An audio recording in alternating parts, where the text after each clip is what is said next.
it's unusual for me to indulge in more personal pontifications, you'll know I tend to keep announcements to succinct, essential information.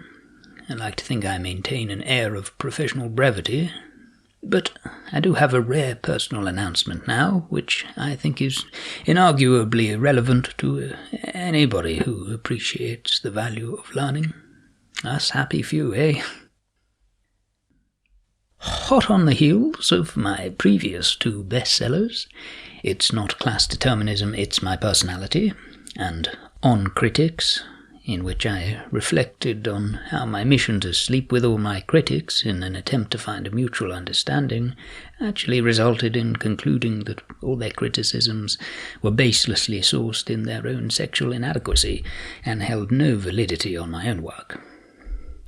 This Friday will be the launch of my latest academic book, titled Thick.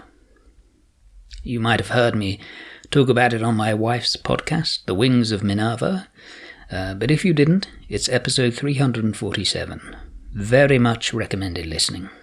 I go into a little more detail there and how it's very relevant to times today, I think, and current events, certainly. Well, obviously, that's why it was featured on my wife's cutting-edge podcast.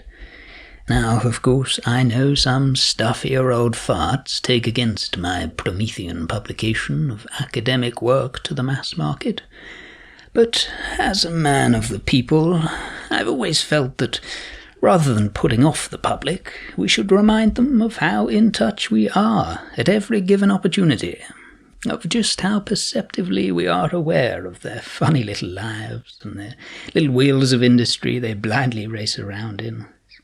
Sweet in a way, it's like watching little rodents.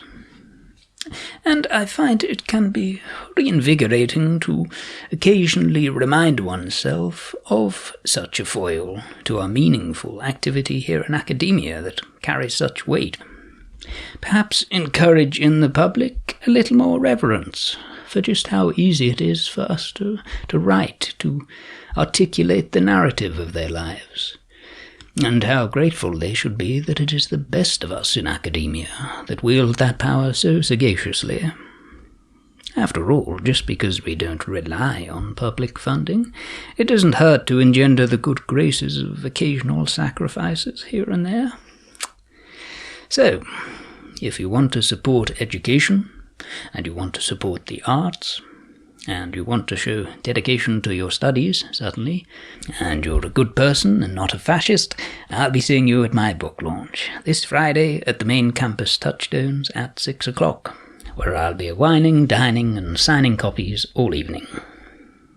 Incidentally, the content of the book is a fascinating, yet reassuringly accessible contemplation on a collection of studies on those that don't read enough long-form literature, and many real-world examples, and the consequential deterioration of the mind, and the interesting differences between them and us, and some of the inferiorities you may expect, but I think some may surprise you. I've curated the most interesting aspects of the studies, some which go remarkably in depth. Intrusively, some might say, but that's those who don't appreciate pursuing the truth at any cost. So, pick up my new book, Thick, out this Friday and already nominated for the Prometheus Book Award. You certainly get an awful lot of book for your money, I will say that. And I'd say it's essential reading for my students, and my colleagues, and anybody who's a member of my courses and societies, past or present. So I'll look forward to seeing you all there. Of course, if anybody can't make it for any reason, I'll completely understand as soon as I get your email and have cross-referenced your reason with other parties.